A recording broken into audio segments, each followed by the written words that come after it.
I guess I was about 14 and influenced my parents, and but went to a youth camp, summer youth camp, and had the opportunity to go forward at a service one night, and so I guess my youth director then, at that time led me to Christ. I was very young when my paternal grandmother started taking me to church, and she was the greatest influence on me, but I have to say that I was probably around 15 or 16 when I joined the church. My dad and I were both members of our hometown church, and but my grandmother was the largest influence in my life.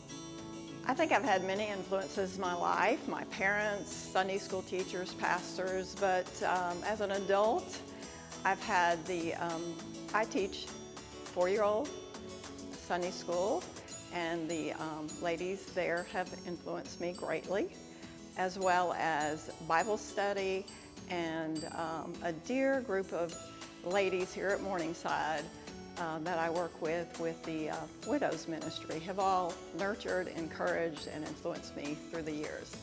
Really didn't start growing as a disciple until I was about 20, but there was a captain in the Air Force, F-16 pilot, who got me involved with the Navigators Discipleship Program at Nellis Air Force Base. I would have to say that living abroad with my husband in the military had to have influenced me the most. I was in different organizations in different places, lots of women's groups, helped with children's church, and helped with some poor families in Bogota when we lived there. So I think that having that chance to live abroad helped me grow as a Christian more than anything. You know, I love the church service, but I think my favorite way to worship Jesus is to sit and ponder the magnificence of His creation, and to just count my blessings each and every day. I'm involved in a small group with 2 other brothers here in the church, and that has helped me grow more than really anything in my life.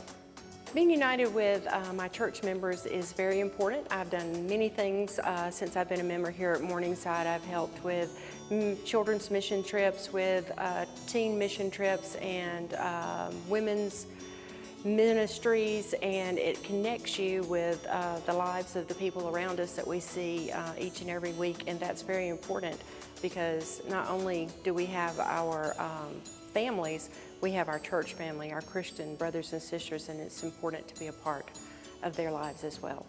I think each of us offers unique gifts, and that working together we can accomplish great things for the work of Christ.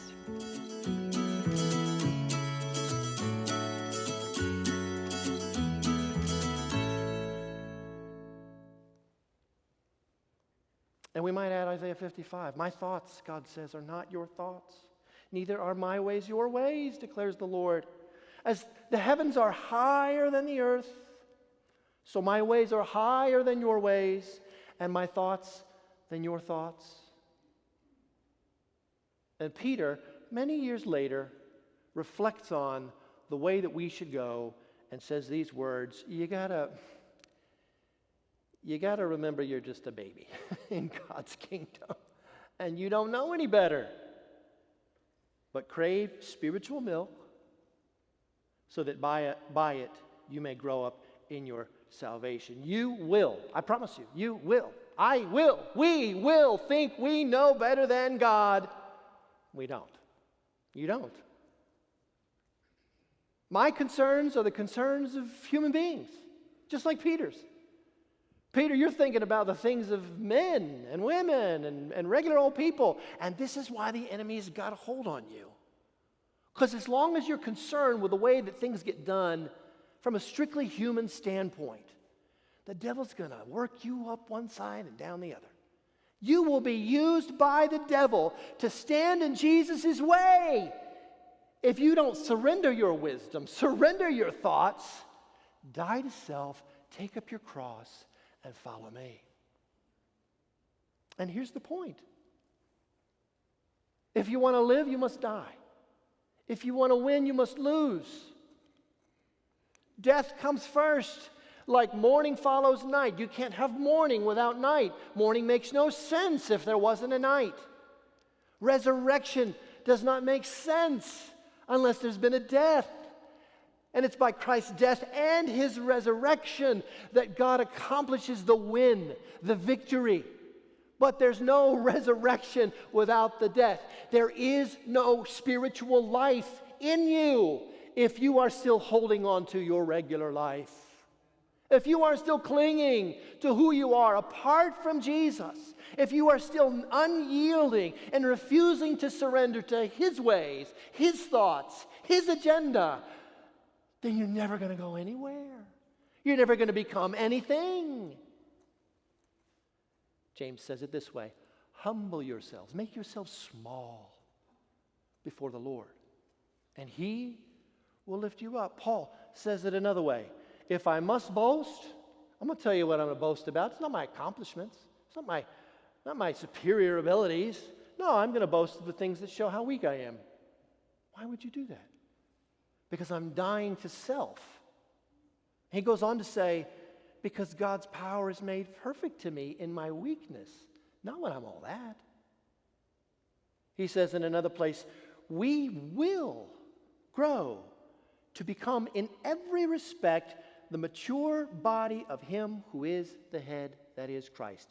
But we must accept the invitation to die like Jesus if we want to become like Jesus. So you see, the mature believer is not the one who knows the gospel. Peter knew the gospel. You're the Christ. You're the Son of the living God. You're the one sent from God to redeem. You're the one we need. You're the answer to every important question there ever was. You're the guy. And yet, as soon as Jesus said, Peter, you got it figured out. Now come and follow me. Peter tripped and fell right on his face like a baby trying to walk before he'd even learned how to crawl. And this is me. And this is you. And this is every one of us saying, I know who Jesus is, and I'm pretty sure I know the way he wants me to go. To win, to win, to win, to be great. And we'll build this church. Come on, let's get to work, people. And Jesus says, well, I'll build the church, and I'll build you. But let's get first things first.